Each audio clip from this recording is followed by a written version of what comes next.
नमस्कार. ह्या महिन्याच्या आपल्या ऐसपैस गप्पांच्या सत्रामध्ये आपण भेटणार आहोत आपली 1985च्या तुकडीची विद्यार्थिनी स्वाती महाळंक. स्वाती, तुझं खूप खूप स्वागत.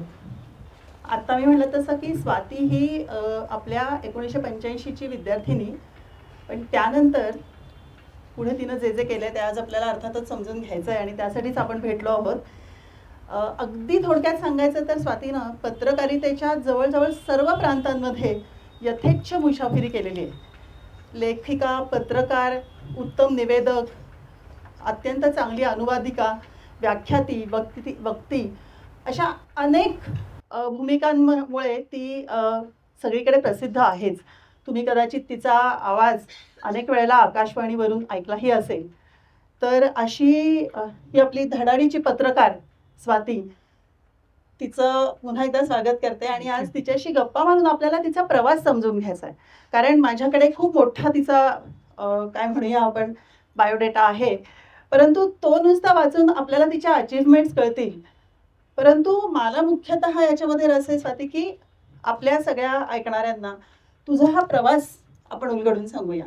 म्हणजे हे सगळं मिळवताना हे काही सगळं सोपं नसतं आणि त्यामुळे तिथपर्यंत पोहोचताना तू कशा पद्धतीने तिथपर्यंत गेलीस किंवा काय तुला ह्या सगळ्या प्रवासातले तुझे माइलस्टोन्स ज्याला आपण म्हणूया ते काय वाटतात, हे तुझ्या शब्दात लोकांकडून आपण समजून घेऊया.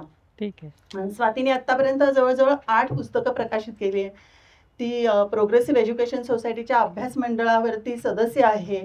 तिनं आपले माजी राष्ट्रपती प्रणव मुखर्जींच्या बरोबर अनुवादिका आणि दुभाषी म्हणून काम केलेलं आहे. त्यामुळे नक्कीच तिचा प्रवास समजून घेणं हे खूप इंटरेस्टिंग असेल. तर अगदी सगळ्यात पहिला प्रश्न स्वाती, मला तुला असं विचारायचं आहे की पत्रकारिताच करायची असं तू ठरवलं होतंस का ते झालं? कारण आपल्या अनेकांच्या बाबतीत असं होतं की आपल्याला काहीतरी एक वेगळं करायचं असतं आणि ते होतं. तर तुझ्या बाबतीत काय झालं? नमस्कार. मुळामध्ये आज मला इथे ऐसपैस गप्पांमध्ये निमंत्रित केलं ह्याचा मला खूप मनापासून आनंद होतोय. कारण आपल्या शाळेमध्ये जिथे आपण खरंच सगळे पहिल्यापासूनचे जडणघडणीचे धडे घेतले, त्यामध्ये आपल्याला काहीतरी आपण कुठे एखाद्या विशिष्ट ठिकाणी पोहोचलो आहोत टप्प्यावरती आणि ती दखल घेण्याजोगी गोष्ट आहे असं आपल्या शाळेला वाटणं, ही खरंच खूप महत्त्वाची गोष्ट मला वाटते. आणि एक प्रकारे मला म्हणजे असं छान पण वाटलं मनातनं, की अरे वाह! प्रबोधिनीसारख्या ठिकाणी आपल्याला पुन्हा बोलवावसं वाटलं, ही पण महत्त्वाची गोष्ट आहे. आता चेतना, तुझा प्रश्न, पत्रकारितेत यायचं असं काही खरं तर ठरवलेलं नव्हतं.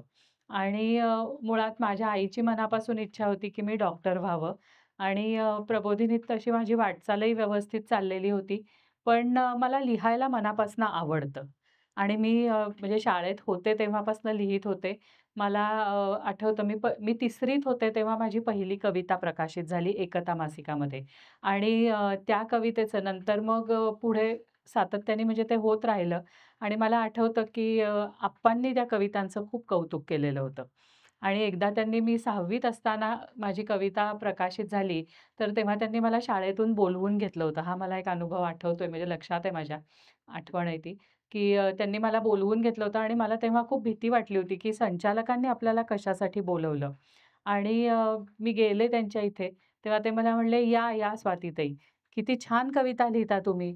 तर मला मुळामध्ये म्हणजे अशा 2 गोष्टींनी एकतर मनावरती दडपण होतं, की आपल्याला का बोलवलं संचालकांनी आणि दुसरं म्हणजे ह्यांना कसं कळलं आपण कविता करतो हे? तर मग ते म्हणजे मग त्यांच्या खोलीमध्ये गेल्यानंतर त्यांनी मला अंक दाखवला. "हे बघा ही तुमचीच आहे ना कविता?" तर "हो" म्हटलं. मग मला जरा हायसं वाटलं. ते म्हणले, "मी वाचतो हे दरवेळेला." आणि मग त्यांनी माझ्या आधीच्या कवितांचाही मला काही संदर्भ दिला आणि त्यामुळे म्हणजे मला लिहिण्याची आवड तेव्हापासून होती. इथेही सगळ्यांना माहीत झालं. जेव्हा माझं ग्रॅज्युएशन व्हायला आलं आणि पुढे काय करायचं हा विषय चाललेला होता.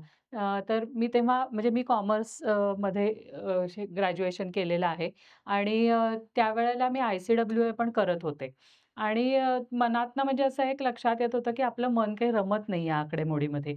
त्यावेळेला आईनी मला सांगितलं आणि त्याच वेळेला मी कॉलेज विश्व हे सदर पण सकाळमध्ये लिहीत होते. त्यावेळेला मला आईनी मग हे केलं, की "तुला जर लिहायला आवडतं, तर मग तू पत्रकारितेचा कोर्स का करत नाहीस?" तर तेव्हा म्हणजे माहिती पण नव्हतं, की असा काही स्वतंत्र कोर्स असतो. पण आईला माहिती होतं. त्यामुळे ती स्वतः तिथे रानडे इन्स्टिट्यूटमध्ये जाऊन चौकशी करून वगैरे आलेली होती. आणि मग असं वाटलं, की अरे खरंच की हे छान इथे आपल्याला लिहिता येईल.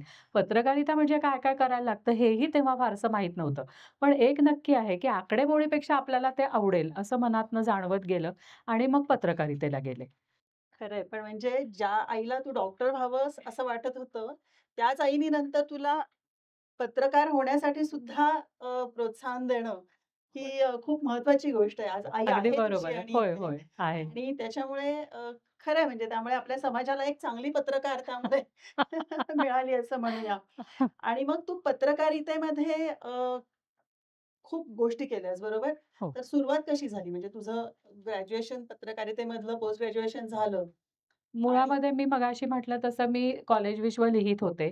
मग ते लिहिण्यामध्ये गती आहे म्हटल्यानंतर सकाळमध्ये त्यांनी मला इतरही काही विषय प्रासंगिक जे असतात पुरवण्यांचे, की आता दसरा आला तर मग दागिन्यांविषयी, बाजारपेठेतले काही विषय असतात. असे विषय ते मला लिहायला द्यायचे सकाळमध्ये आणि मग ते केल्यानंतर त्याचं त्यावेळेला सकाळचे सहाय्यक संपादक होते वरुणराज भिडे म्हणून. म्हणजे ज्येष्ठ पत्रकार आहेत आणि खूपच चांगले नाणावलेले होते महाराष्ट्रामध्ये प्रसिद्ध. हो, हो. तर त्यांचा मला या सगळ्यामध्ये खूप मदत आणि मार्गदर्शन मिळालं. तर तेव्हा मग असं म्हणजे हे झालं, की करायला पाहिजे पुढे आणखीन याच्यामध्ये काम. आणि तेव्हा त्यांनी मग हे केलं प्रशिक्षणार्थी पत्रकार म्हणून सकाळची एक योजना होती. तर त्याच्यामध्ये त्यांनी मला हे केलं, की "तू बस या परीक्षेला." तर मी म्हटलं, "मी काही शिकलेली नाहीये पत्रकारिता वगैरे." कारण तेव्हा मी एस-वायला वगैरे होते. तर ते म्हणले, "तसं काही नाही," म्हणे. "पत्रकारितेचा अभ्यासक्रम केला तरच पत्रकार होता येतं असं काही नाहीये." आणि नेमकं त्यावेळेला म्हणजे ते पत्रकारिता करत होते त्यावेळेला म्हणजे किंवा पत्रकारितेच्या क्षेत्रात आले, त्यावेळेला पुण्यामध्ये पत्रकारितेचा अभ्यासक्रम पण नव्हता. हं. त्यामुळे त्यांच्यासारखे अनेक नाणावलेले चांगले पत्रकार हे पत्रकारितेची पदवी न घेतलेले होते. ज्यांनी नंतर अभ्यासक्रम सुरू झाल्यानंतर त्याला प्रशिक्षक म्हणून काम केलं. असे अनेक जण होते. त्यामुळे ते मला म्हणले, "आता मी नाही का? मी कुठे शिकलोय पत्रकारिता? तरी येते पत्रकारिता करता, कर तू." आणि मग मी खरंच ॲप्लिकेशन केला. मी त्याच्यामध्ये म्हणजे पास झाले लेखी परीक्षेत, तोंडी परीक्षेमध्ये, इंटरव्ह्यूमध्ये आणि मग मी तिथे प्रशिक्षणार्थी पत्रकार म्हणून जॉइन झाले. पण मग कुठल्याही प्रकारचं शैक्षणिक हे नसताना पत्रकारितेचं, तू जेव्हा पत्रकार म्हणून तिथे सुरू झालीस, तेव्हा मग तुझ्यातले कुठले गुण तुला चांगला पत्रकार होण्यासाठी उपयोगी पडले असं तुला वाटतं? एकतर लिहायचं काय नेमकं, हे माहीत झालेलं होतं. दुसरं म्हणजे माझी पहिल्यापासून एक सवय होती, की लेख आपण पाठवला, की तो छापून आल्यानंतर पुन्हा वाचायचा, की त्याच्यामध्ये काय बदल केलेले आहेत, काय काटछाट केलेली आहे. काही ठिकाणी कसं होतं तेव्हा जे तिथे काम करणारे लोक होते पुरवण्यांचं वगैरे, ते सगळे ओळखणारे होते चांगले आणि सुरुवातीला जेव्हा आम्ही म्हणजे मी कॉलेज विश्व लिहायला सुरुवात केली, तेव्हा दर आठवड्याला एक मीटिंग असायची आणि मग त्याच्यामध्ये तुमच्याकडे काय विषय आहेत, तुमच्याकडे काय आहेत, ह्याची चौकशी व्हायची आणि मग ते कशा पद्धतीने लिहावं, हे सांगितलं जायचं. म्हणजे आपल्याला कुठल्याही पक्षीय गोष्टी नकोत, राजकीय गोष्टी त्याच्यात येऊ नयेत, ही किंवा सामाजिक स्वास्थ्य बिघडेल अशा पद्धतीचं लेखन होता कामा नये. या काही गोष्टी लेखनाच्या ज्या मूलभूत त्याच्यामध्ये असल्या पाहिजेत, त्या तेव्हापासून सांगितल्या गेलेल्या होत्या. त्यामुळे त्या माहिती झालेल्या होत्या आणि मग लेख पुन्हा वाचल्यानंतर हे लक्षात यायचं, की त्याच्यामध्ये जागेमुळे काटछाट कुठे झालेली आहे किंवा तेव्हा वातावरण तेवढं चांगलं होतं त्या दृष्टीने, की विचारता यायचं हं, ओपनली, हं, की हे माझं का कापलंय किंवा हा एवढा लहान का केला? हं, तर मग ते प्रांजळपणे सांगायचे, "नाही, जागेचा प्रश्न होता, जाहिराती खूप वाढल्या आणि मग तो कमी करावा लागला." हं. म्हणजे आपल्याकडनं त्याच्यात काही कमी झालेलं नाहीये किंवा भारूड भरती लिहिली गेली नाहीये, हे तेव्हा लक्षात यायचं. आणि नंतर मग काही वेळेला मग असं व्हायचं, की नाही, नाही, हे ना, हे जरा नको होतं असं. काही गोष्टीत कसं होतं, मला जरा काव्यात्म लिहायची सवय होती. त्यामुळे मग मी मधनं-मधनं कवितेच्या ओळी वगैरे पण वृत्तपत्रात लेखन करताना यालाही मर्यादा असतात. बरोबर. त्यामुळे मग नंतर ती सवय बदलली आपोआप, हं, की आपल्याला कितीही वाटत असलं, मग त्याच्यामुळे झालं असं, की कविता लिहिणं कमी झालं, पण गद्यलेखन काव्यात्म झालं. हं, हं. तर हे काही बदल मग ते काम करत असताना शिकत गेले, बरोबर. लक्षात येत गेले. त्यामुळे आजही मी आकाशवाणीमध्ये काम करते आणि बातम्या सांगते. त्यावेळेला आजतागायत एकदाही असं झालेलं नाहीये, की मी बातम्या वाचून आल्यानंतर दिवसभरामध्ये मी पुन्हा माझ्या बातम्या ऐकल्या नाहीत. म्हणजे पूर्वी तर YouTube वगैरे नव्हती. नव्हतं. हो. त्यामुळे पण आमच्याकडे आमचं रेकॉर्डिंग असतं आमच्याकडे न्यूज सेक्शनमध्ये ती व्यवस्था होती. त्यामुळे ऑफिसमधनं ड्युटी संपवून बाहेर पडायच्या आधी घरी येण्यासाठी आपल्या बातम्या आपण कशा वाचल्या हे पुन्हा एकदा ऐकायचं. आणि ते आपलं आत्मपरीक्षण करायची मला ती सवय आहे अजूनही, की आपण कशा वाचल्या? हं. आपण कुठे पॉज घेतला? कुठे स्वल्पविराम होता तर आपण थांबलो का? कुठल्या शब्दावर आपण जोर द्यायला पाहिजे होता? किंवा कुठलं आपलं फ्लॅट गेलं हे अजून चांगलं वाचता आलं असतं. कुठे आपण अडखळलो, फंबलिंग झालं, हे मी अजूनही ऐकते. तसं लेखनाच्या बाबतीतही ती सवय पहिल्यापासून आहे, की आपलं छापून आलेलं आपण पुन्हा वाचायचं. त्याच्यामुळे आपल्याला आत्मपरीक्षण करण्याची सवय लागते आणि इतर कोणी सांगण्याच्या अगोदर आपल्या लक्षात येतं, की आपण कुठे सुधारलं पाहिजे, कुठे बदललं पाहिजे. अगदीच खरं आहे. कारण तो नाहीतर मग त्या चुका पुन्हा-पुन्हा पुढे होत जातात आणि मग आपल्यात बदल होत नाही. हो. या ठिकाणी मला 2 प्रश्न तुला विचारायचे आहेत. एक मगाशा एका विषयाशी संबंधित आणि एक आत्ताच्या. पण आधीचा विचारते. तू मगाशी असं म्हणालीस, की प्रासंगिक विषयांवर लिहायला लागायचं. मग ज्वेलरी असेल, बाजारपेठ असेल किंवा जे काही. आता ह्याच्यासाठी जेव्हा तुम्हाला कुठल्याही विषयावर लिहा असं सांगितलं जातं, तेव्हा आपण काही सर्वज्ञ नसतो आणि त्यामुळे अर्थातच आपल्याला सगळ्या विषयांचं सगळं माहीत नसतं. हो. आणि आजच्यासारखं तेव्हा Google नव्हतं, की जागेवर बसलो आणि पटापटा टाइप केलं आणि 50 गोष्टी. आता तर एआय, ChatGPTनी सगळ्या जगभराचीच माहिती एका माहिती. झटक्यात मिळते. असं ह्यातलं काहीच नव्हतं. मग जेव्हा असे प्रसंग यायचे, की आपल्याला माहितीच नसलेला विषय आहे आणि त्याच्यावर काहीतरी करायला हवंय आणि वेळ हातात कमी आहे. तर अशा वेळेला तू ते कसं हँडल करायचीस? एकतर सुरुवातीपासून बाजारपेठेसारखे विषय हे माहिती होते आणि त्यामुळे म्हणजे साधारण माहिती असायचं, की आता मिठाई समजा विषय असेल, तर मग मिठाईतली महत्त्वाची माणसं कुठली? कुठले आपण दुकानांमध्ये जातो आणि काही ठिकाणी नव्याने प्रयोग पण केले, की फार हं, माहिती नसलेले लोकंसुद्धा त्याच्यामध्ये मग घेतले. दरवेळेला म्हणजे फक्त प्रस्थापितांनाच बोलायचं त्यांच्याशी असं नाही. तर काही ठिकाणी नवीन जी माणसं असतात किंवा फार प्रसिद्धीच्या झोतात नसलेली माणसं असतात, त्यांच्याकडून सुद्धा खूप नवीन गोष्टी तुम्हाला कळून जातात. हं. असं पण होतं. त्यामुळे म्हणजे उदाहरणार्थ आता दागिन्यांसाठी आपण म्हटलं, तर आपण नेहमी गाडगीळ वगैरे यांची नावं घेतो. पण मला अष्टकारांकडे सुद्धा नमुने खूप वेगळे-वेगळे मिळाले होते आणि ते नवीन डिझाईन्स तयार करण्यासाठी वेगळे एफर्ट्स कसे घेतात, त्याचे साचे तयार कसे करतात, याची त्यांनी जी माहिती सांगितली, ती इतरत्र कुठेच आलेली नव्हती. हं. म्हणजे काही वेळेला असं पण होतं, की जी प्रस्थापित माणसं असतात, ती हातचं राखून तुमच्याशी बोलतात. खरं त्यामुळे हा प्रयोग आपल्या पातळीवर करत राहावा लागतो, की नवीन माणसं कोण? आपल्याला जाता येताना वेगळ्या-वेगळ्या भागांमध्ये फिरत असताना, हे सवय पहिल्यापासून आहे मात्र, की डोळे आणि कान उघडे ठेवून बघायचं, हं. नोंदवून ठेवायचं स्वतःजवळ काही नवीन वेगळं दिसलं तर. बरं. इतकंच नव्हे तर आता ही पण सवय आहे, की जाहिराती वेगळ्या कुठल्या येतात.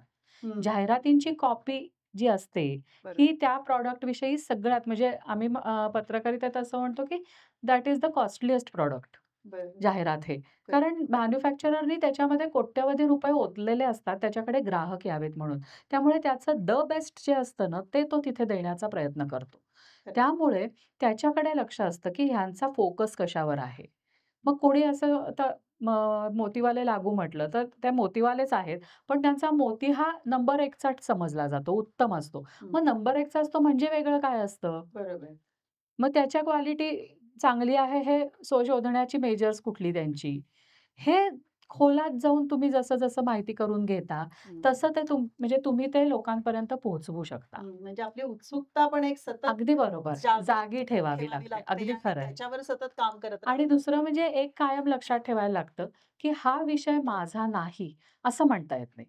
तुम्हाला खरं आहे. पत्रकारितेत काम करायचं असेल, तर प्रत्येक विषय हा तुमचा असतो. हं. मला आठवतं मी म्हणजे तेव्हा असेन 24-25 वर्षांची असेन आणि सकाळमध्ये काम करत होते आणि एक दिवस शशांक सामक आले आमच्याकडे आणि ते कामशास्त्रामध्ये अभ्यास करणारे म्हणून प्रसिद्ध होते आणि त्यांनी इंटरनॅशनल सेक्सॉलॉजीची कॉन्फरन्स पहिली झाली होती. ती अटेंड करून ते आले होते भारतामध्ये आणि तिथे त्यांनी जो पेपर प्रेझेंट केला होता, तर त्यांना असं वाटत होतं, की त्याचा लेख रविवार सकाळमध्ये यावा आणि त्यावेळेला मी ज्यांच्याबरोबर काम करत होते, ते प्रभाकर खोले आणि सुरेशचंद्र पाध्ये हे दोघंही तिथे नव्हते आणि मी होते. तर त्यांना जरा ऑकवर्ड झालं, की या मुलीला हा विषय सांगावा का? हं. पण ओळखीचे होते चांगले, तर मी म्हटलं, "बोला ना डॉक्टर, काय काम आहे?" आता ते दोघं तर आत्ता काही येणार नाहीयेत एवढ्यात किंवा मग तुम्हाला म्हटलं 2-3 दिवसांनी परत यावं लागेल. तर मग त्यांनी काहीतरी असा विचार केला मनाशी 2-5 मिनिटं बसले आणि मग मला म्हटले, "आता हा जरा वेगळा विषय आहे, पण तुम्हाला सांगतो स्वातीताई." म्हटलं, "सांगा." आणि मग त्यांनी ते सगळं मला सांगितलं आणि म्हणजे त्याच्यामध्ये त्यांनी जी-स्पॉट विषयी सविस्तर लिहिलेलं होतं. तर तर त्यांना हे ऑकवर्ड झालं, की ह्या मुलीला हे सांगायचं का? पण माझं संपादक म्हणून मी खुर्चीत बसलेले होते. माझं डोकं जागेवर होतं. मी ते सगळं बघितलं व्यवस्थित. त्यांनी चांगला छान मराठीमध्ये लिहिलेला होता. जिथे-जिथे मला असं वाटलं, की हे वाचकाच्या दृष्टीने अवघड आहे. तर तेव्हा मी तिथे त्यांना 2-3 ठिकाणी म्हटलं, की "डॉक्टर हे जरा सोपं करता येईल का आपल्याला?" तर "ठीक आहे, ठीक आहे, करूया" म्हटले. आणि मग 2-3 म्हणजे त्यांचं सगळं बोलणं झाल्यानंतर मी त्यांना म्हटलं, की "मला असं वाटतंय ह्याच्यामध्ये 2 डायग्राम्स असले पाहिजेत." म्हणजे तुम्ही जी स्पॉट म्हणता, पण शारीरिक रचनेमध्ये जी स्पॉट नेमका कुठे असतो आणि कसा असतो आणि मग तो काय काम करतो, हे आपल्याला त्याच्यात जर बरोबर. सांगायचंय, तर ते डायग्राम्स त्याच्यामध्ये आले पाहिजेत. आणि ते सॅटिस्फाईड झाले, गेले 2-3 दिवसांनी त्यांनी ते सगळं करून आणलं. त्यावेळेला पाध्ये आणि खोले दोघंही होते. तेव्हा ते त्यांना म्हटले, की "मला खरंच खूप ऑकवर्ड झालं होतं, की हिच्याशी हा विषय बोलावा की नाही." पण हिने म्हणे मला खूप चांगलं ट्रीट केलं. त्यामुळे तेव्हापासून म्हणजे सुरुवातीपासून हे लक्षात आहे, की पत्रकाराला कुठलाही विषय वर्ज्य नाही. आणि आपल्याला आपल्या अनुभवातला नसला तरी आपल्याला त्याच्याशी डील होय, करायला अगदी बरोबर आहे. लागतं. कारण म्हणजे नेहमी संगीत कव्हर करणारे आमचे जे एक बातमीदार होते, ते एका वर्षी नाहीत. म्हटल्यानंतर वरुणराज मला एक दिवस म्हणले, "आज रात्री तुला जायचंय बरं का सवाईला आणि ते कव्हर करायचंय."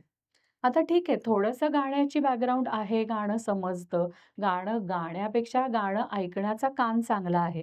पण म्हणून सगळ्याच गोष्टी येत असतात शास्त्रीय म्हणजे समोर बसलेला गायक नेमकं काय गातोय, कुठला ताल आहे आणि कुठला राग आहे, हे लगेच तुमच्या 100% कळतच असं नाही. खरं. पण अशा वेळेला तुमचे स्वतःचे सोर्सेस तुमच्या हाताशी असावे लागतात, हं. की मी कुणाशी नेमकी बोलले तर मला ऑथेंटिक आणि 100% बरोबर माहिती मिळू शकते.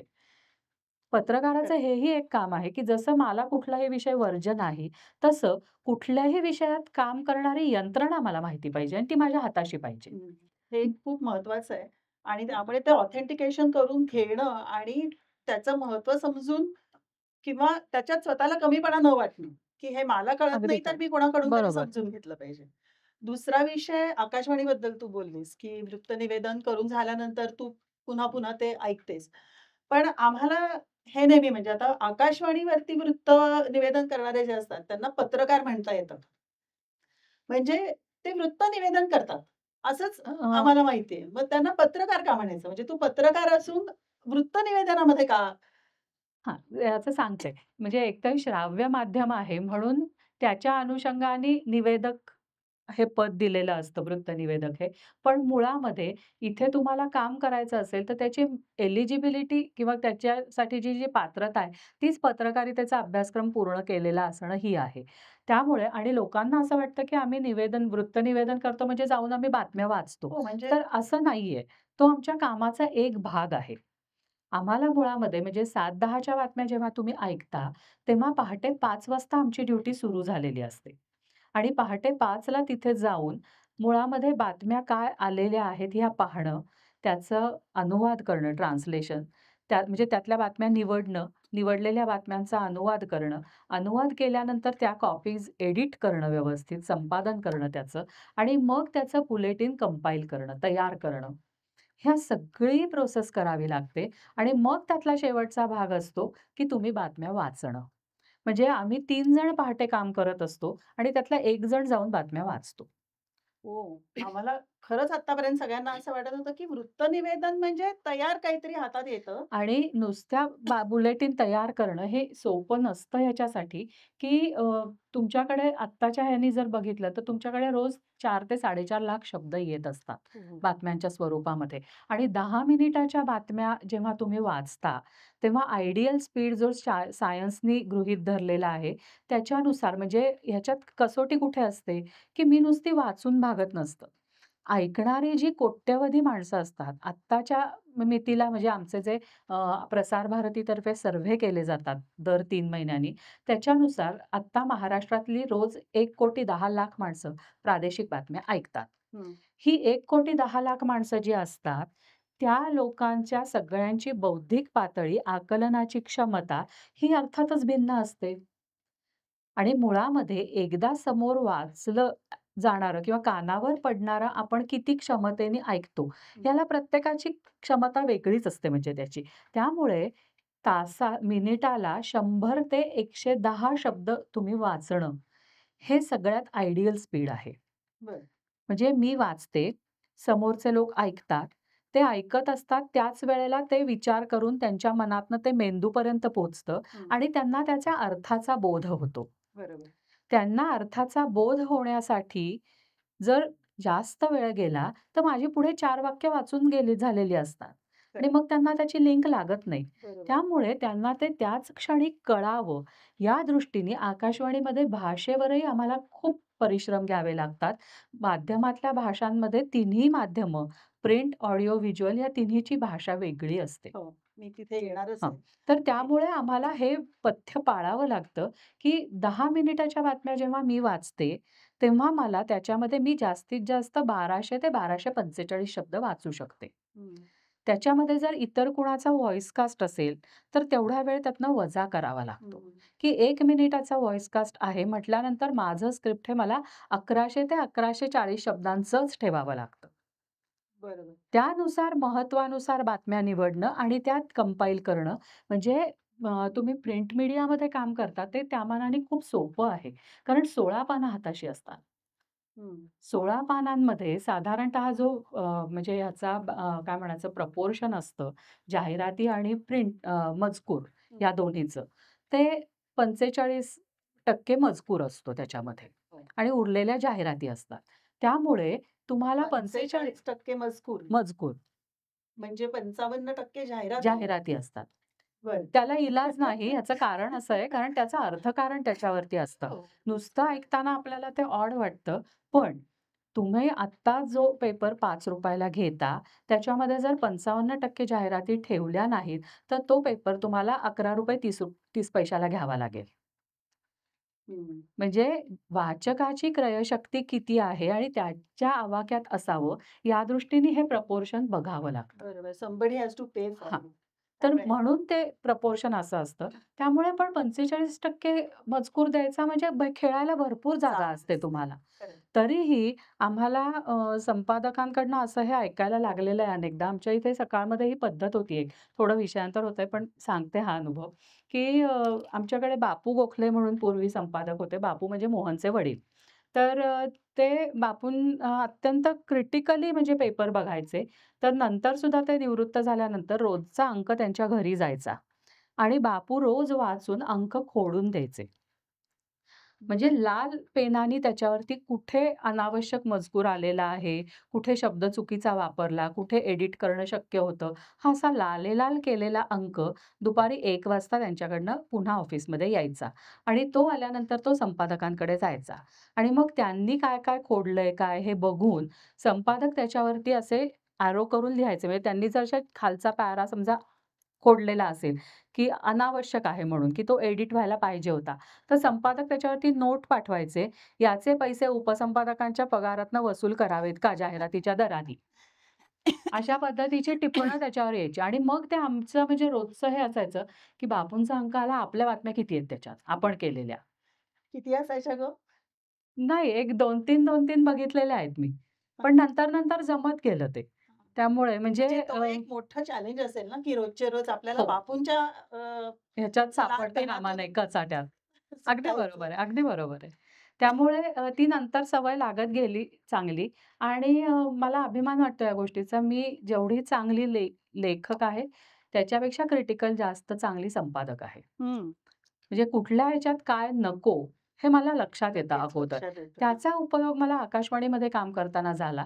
कारण इथे अत्यंत मर्यादित शब्दामध्ये सगळं करावं लागतं आणि तरीही ते अर्थपूर्ण असावं लागतं. बरोबर. त्यामुळे इथली कॉपी तयार करताना माझ्या बातमीत कधीच फापट पसारा येत नाही. म्हणजे पी-टी-आय, यू-एन-आयवर ज्या बातम्या येतात, त्या प्रचंड मोठ्या-मोठ्या असतात. पूर्वी तर ते टेलिप्रिंटरवर जेव्हा यायच्या, आता तरी म्हणजे वेबसाईट्स आहेत त्याच्यावरनं घेता येतात. पण पूर्वी टेलिप्रिंटरवर यायच्या, तेव्हा त्याचे एक-एक टेक यायचे आणि आम्हाला ते सगळं बघून पहिला टेक, मग नंतर अर्ध्या तासाने आलेला दुसरा टेक, मग नंतर कधीतरी रात्री आलेला तिसरा टेक, हे सगळं एकत्र करून बातम्या करायला लागायच्या. आता ते तसं सोपं झालं, पण तरीही त्यांच्या कॉपीज इतक्या मोठ्या असतात. तरीही माझी बातमी ही आकाशवाणीच्या पद्धतीने जास्तीत जास्त ही 45 सेकंद ते 1 मिनिटाची असते. ते ते आता मोठंच जमायला कौशल्य लागलं. आहे हां, ते. तर हां. म्हणून म्हणजे जरी वृत्तनिवेदक असले, तरी ते फक्त वृत्तनिवेदक तेवढंच करून नसतात. चालत ते नाही. अनुवादकही असतात, ते संपादकही असतात. मला वाटतं आज आपल्या सगळ्यांना ही एक नवीन बाजू आकाशवाणीवरती वृत्तनिवेदन करणाऱ्यांची समजली. आणि स्वाती. तुझ्यामुळे आम्हाला हे समजलं. आता आता तू व्हिज्युअल माध्यमांचा पण उल्लेख केलास आणि मगाशी मी म्हटलं तसं, की तू पत्रकारितेच्या सगळ्याच क्षेत्रांमध्ये मुसाफिरी केली आहेस. तर मग तुला प्रत्येक माध्यमाचं एक वेगळं चॅलेंज आहे. तर तू अगदी थोडक्यात तू आता म्हणालीस, की तू you are a good editor त्यामुळे अगदी थोडक्यात कारण आपल्याला खूप गोष्टींवर बोलायचंय. पण ह्या 3 गोष्टींमध्ये फरक, साम्यभेद काय आहेत? आणि तुझ्या दृष्टीने जास्त चॅलेंजिंग काय आहे? खरं तर प्रत्येकच माध्यम आपापल्या पद्धतीने चॅलेंजिंगच आहे. अर्थात. म्हणजे वृत्तपत्रामध्ये जागा खूप असते म्हणून भरमसाठ काही करता येईल. तर ठीक आहे. पण तरीसुद्धा त्यांच्याकडे येणारा मजकुराचा फ्लो हा तेवढाच जास्त असतो. म्हणजे मी सकाळमध्ये काम करत होते. 13 वर्ष मी काम केलं सकाळमध्ये. तर 2003 मध्ये मी सकाळ सोडला. त्यावेळेला सकाळचे 400 बातमीदार होते. हं. तालुका आणि जिल्ह्याचे धरून. हो, हो. तर ह्या 400 बातमीदारांकडनं रोज येणारा मजकूर हा प्रचंडच असतो. खरंय. तर म्हणजे तुम्ही अंकामध्ये शोधून बघा, तुम्हाला 400 बातम्या सापडतात का? आता ते नेटवर्क अजूनही वाढलेलं असणार आहे. बरोबर. तेव्हा जिकिरीचं पण होतं बातम्या मिळवणं. कारण म्हणजे तेव्हा ट्रंक कॉल काही वेळेला बुक करायला लागायचे. महत्त्वाची जी ठिकाणं होती तिथे आमच्या हॉटलाईन्स होत्या. हं. हॉटलाईनवर बोलता यायचं. पण तरीसुद्धा येणाऱ्या मजकुराचं प्रमाण आणि उपलब्ध असणारी जागा किंवा वेळ हे मर्यादितच आहे. खरंय. त्यामुळे कायमच ती कसरत करावी लागते. त्यामुळे खरं तर आपलं प्रॉडक्ट म्हणजे वर्तमानपत्राकडे फक्त वर्तमानपत्र म्हणून न बघता एक उत्पादन म्हणून बघायचं झालं, तर आपलं प्रॉडक्ट या सगळ्या स्पर्धेमध्ये टिकून राहावं, हं. या दृष्टीने ते वाचनीय करणं हे चॅलेंजच असतं. खरंय. त्यामुळे आणि प्रत्येक ते रोज ह्याच्यामध्ये रोज येतं. रोजच्या रोज त्यामुळे ते म्हणजे लेक्चरच तेवढंच इंटरेस्टिंग आम्हाला असं सांगितलं जायचं, की पेपर जो घडी घालून तुमच्या समोर ठेवलेला असतो, ते पेपरची घडी ही 27:08 वरती असते. तर 27:08 बघितल्यानंतर ते उचलावसं वाटलं पाहिजे तुम्हाला स्टॉलवरनं, असा अंक झाला पाहिजे. हं. म्हणजे आता सगळ्याच अंकांमध्ये पहिल्या पानावर जाहिराती असतात हा भाग वेगळा. हो. म्हणजे ते फार चांगलं आहे असं मी म्हणणार नाही. थोडीशी अपरिहार्यता आहे. मी त्याच्यात काम करते त्यामुळे ती समजू शकते. पण अदरवाईज जेव्हा बातमीचं पान असतं पहिलं, त्यावेळेला 27-8 चा अंक बघून पहिल्या पानावर असा फोटो पाहिजे, की ते उचलावसंच वाटलं पाहिजे, की अरे काय आहे? हे 27-8 म्हणजे काय आहे ते सांग ती ना? घडी जी असते ना अंकाची ती 27-8 वरती असते. नाही 8 म्हणजे 27 इंच. 27 हां. इंच. तर पूर्ण अंकाची उंची पाहिली, तर हं. ती 27 वरती घडी येते. बाय 8 म्हणजे 8 कॉलम्स असतात अंकाचे ओके. पहिल्या कारण पानात. ही तुझी जार्गन आम्हाला समजणं शक्यच नाही ना. त्यामुळे 27-8 वर मला आठवतं ओतूर जवळच्या एका शाळेची बातमी होती आणि त्या शाळेत म्हणजे त्या गावातला पूल हं. हा वाहून गेला होता आणि अनेक वर्ष झाली तरी तो पूल पुन्हा बांधलेला नव्हता आणि त्या मुलांना शाळेमध्ये पलीकडच्या दुसऱ्या गावात जायला लागायचं. तर ते जाण्यासाठी तिथे मोठा दोर बांधलेला होता आणि त्या दोराला लोंबकळत मुलं जायची. 2 दोर असे हे केलेले होते आणि खालच्या दोरावर पाय ठेवायचा आणि वरच्या दोराला धरायचं आणि अशी ती लोंबकळ जायची आणि याचा फोटो एकदा बातमीदारांनी दिला होता आणि विषय खरं वाईट, गंभीर म्हणजे थोडासा किंवा काळजी वाटणारा. पण मी तो फोटो संपादकांकडे घेऊन गेले. ते मला म्हटले, "बातमीत काय वापरताय? पान एकला फोटो आहे हा." हं. म्हणजे हे रिझल्ट्स मिळतात, की बापरे! मुलं अशी चालली आहेत? काय आहे हे? खरंय. या उत्सुकतेने माणूस हातात घेतो अंक आणि तो विकला जातो. आजच्या भाषेत बोलायचं तर ब्रेकिंग न्यूज. अगदी, अगदी. खरंय. म्हणजे तर अशा पद्धतीने त्याच्यामध्ये विकलं जाणारं काय आहे, हं, हे तुमच्या लक्षात यावं लागतं. हं, त्या पद्धतीने काम करायला लागतं. म्हणून चॅलेंज प्रत्येक क्षेत्रात आहे.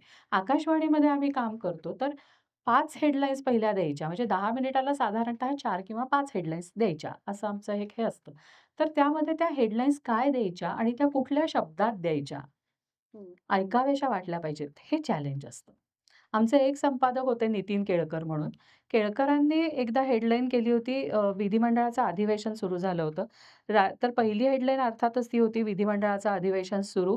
राज्यात सर्वत्र कायदा आणि सुव्यवस्था अव्यवस्थित असल्याचं कायदा आणि सुव्यवस्था अबाधित असल्याचं गृहमंत्री देवेंद्र फडणवीस यांचं निवेदन. आणि त्यावेळेला एक प्रकरण गाजलं होतं. गिरीश महाजन जलसंपदा मंत्री होते आणि त्यांनी पिस्तूल ठेवलं होतं खिशामध्ये आणि ते पिस्तूल दिसलं. त्याच्यावरनं आरडाओरडा झाला होता, की मंत्र्यांनी अशी पिस्तुलं बाळगावीत का जवळ? तर आमच्या संपादकांनी मला म्हटले, "तू आहेस ना वाचणारी?" म्हटलं, "हो." "ठीक आहे," म्हटले, "म्हणजे तू हे वाचू शकशील. मी जरा हेडलाईन वेगळी करतोय." तर मला उत्सुकता होती काय? तर दुसरी हेडलाईन त्यांनी अशी केली, "पिस्तूल बाळगल्याप्रकरणी जलसंपदा मंत्र्यांना गृहमंत्र्यांनी पाठीशी घातलं. म्हणाले, प्रदर्शन केलं इतकंच फक्त चुकलं." हे तुम्हाला त्या पद्धतीने म्हणता म्हणता येणं, आलं पाहिजे. हो. हे महत्वाचं असतं. हे हेडलाईन ऐकल्यानंतर कुठल्याही माणसाला रेडिओ बंद करावासा वाटणार नाही, ती बातमी ऐकल्याशिवाय. म्हणजे त्यातली सेलेब्रिटी ही आहे. खरं हे लक्षात यावं लागतं. बरोबर. तिथे तर आणि सगळा आवाजाचाच अगदी, आणि अगदी. तुमच्या म्हणजे तेवढं एकमेव माध्यम आहे तुम्हाला स्वतःचं प्रदर्शित जे काही म्हणायचंय ते व्यक्त करण्यासाठी आवाज हे एकमेव माध्यम आहे. त्यामुळे आवाजावर हुकूमत पाहिजे तुमची. बरोबर आणि दूरदर्शन? दूरदर्शनच्या बाबतीत म्हणजे चित्र तुम्ही काय वापरता? हं, म्हणजे बातम्या असतील तर चित्रांचा खेळ आहे आणि पत्रकारितेत आम्ही असं म्हणतो, की एक चित्र हे 1000 शब्दांचं काम करतं. हं. त्यामुळे त्याला मोजके शब्द किंवा तुम्ही जर कार्यक्रम करत असाल, आता मी सखी सह्याद्रीसारखा कार्यक्रम करते, तर त्याच्यावरती बोलत असताना तुम्ही दिसता कसं इथपासून तुम्हाला स्वतःला काळजी घ्यावी लागते. बरोबर. कारण म्हणजे तेच तर. फक्त मेकअप चोपडून तुम्ही चांगले दिसता असं नाही, तर तुमची जी काही एकूण देहयष्टी आहे, चेहरा आहे मुख्य, तो बोलका असणं. हं. तुम्ही त्या बोलणार म्हणजे तुम्ही जे बोलता आहात, तो विषय तुम्हाला समजलाय आणि तुम्ही त्याच्याशी एकरूप झालाय, हे तुमच्या चेहऱ्यावरनं, तुमच्या देहबोलीतनं कळावं लागतं. बरोबर. त्यामुळे तुम्ही त्याही दृष्टीने म्हणजे नुसते 10 प्रश्न काढून आणले आणि प्रश्न विचारले, ह्याच्यावरती भागत नाही. तुम्हाला त्या वेळेला त्यांना रिस्पॉन्सही तितका चांगला देता यावा लागतो. त्याच्यातनं काही नवे प्रश्न निर्माण होतात. हं. त्यासाठी तुमचं डोकंही सतत चालू चालेल. असावं लागतं. म्हणजे माझ्याकडे 10 वेळचं स्क्रिप्ट आहे म्हणजे माझं काम झालं, बरोबर. असं म्हणून भागत नाही. खरं म्हणजे आता मी नीलम गोऱ्हेंची मुलाखत घेतली. 2 दिवसापूर्वी शूटिंग झालं त्याचं आणि आता 1 तारखेला त्याचं प्रसारण आहे. तर नीलम त्यांनी इतकं प्रचंड काम केलेलं आहे हो, खरोखरी हो. महिलांच्या क्षेत्रामध्ये आणि त्या खरं तर वैद्यकीय डॉक्टर. असं करत असताना त्या महिलांसाठी काम करायला लागल्या आणि हे करत असताना त्या राजकारणात गेल्या. त्यामुळे मला हा आपसूकपणे प्रश्न त्यांना विचारावासा वाटला, की राजकारणात शिरावं असं का वाटलं? आणि दुसरं म्हणजे राजकारणात महिला म्हणून काम करताना तुमचे अनुभव काय? हं, हं. म्हणजे जिथे गळचेपी होते, हे हे आपण बघतो, माहितीच आहे. माहिती आहे हो. आपल्याला. अशा ठिकाणी ही बाई एवढी वर्ष पाय रोवून उभी राहते आणि काहीही नगरसेवक आणि हे ते न होता थेट विधान परिषदेच्या उपसभापती पदापर्यंत पोहोचते. हे चॅलेंजिंग आहे. खरं तर हे तुमच्या डोक्यामध्ये सतत चक्र चालू असावं लागतं, की समोरचा माणूस काय सांगतोय आणि त्याच्यात गॅप्स काय आहेत? हं.